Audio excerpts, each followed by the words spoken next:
Hey guys, today's on schizophrenia and trigger awareness. Schizophrenia and trigger awareness. But before we get to this, please allow my brief prelude. As you know, I conveniently recorded it for our mutual comfort, our mutual convenience, and our mutual luxury.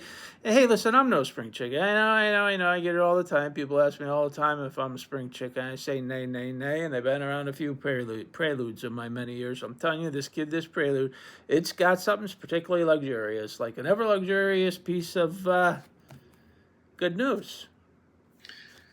Hello there. We could all need good news, right? Conquering Schizophrenia YouTube channel, where me and the bird. The bird's on vacation, so I could bring you book 5, Who's Who, in schizophrenia.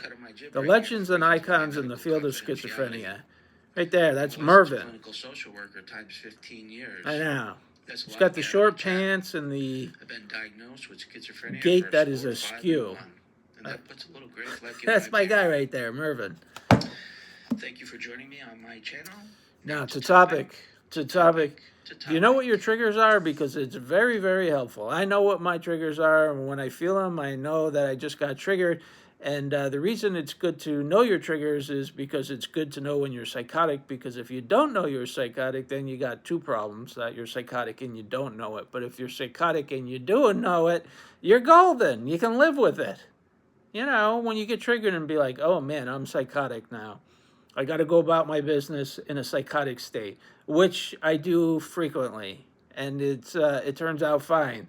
But I only know when I'm psychotic because I know my triggers, and sometimes I can feel my triggers, and I feel like I get pushed to a psychosis, and I can tell myself, I know I got triggered. I know when I get triggered. I know when I get triggered. So when you know your triggers, then you can equate psychosis, and then if you're aware of the psychosis, that's, I don't know, 80, 90% of the game. The rest is just coping while you're psychotic, which becomes easier with practice. When you're psychotic, you can still live and go about your business and do what you need to do. You may not be comfortable or at 100%, but you can still get by despite having psychosis.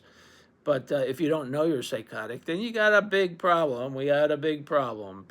But if you do know you're psychotic and know your triggers, when you get triggered, I'm psychotic, you're like, oh, all right, that's cool. I'm psychotic. All right, I'll stay chill. I'll be chill. Finish the day. I'll be chill. It's fine. It's not going to be perfect, but it'll be all right. And I'll come back tomorrow and we'll wipe the clean slate. All right, guys, that's very luxurious, like good news. We can all use good news. You know, if you got any, let me know. Put it in the description box if you got any good news. All right, guys, take it easy. We'll see you next time.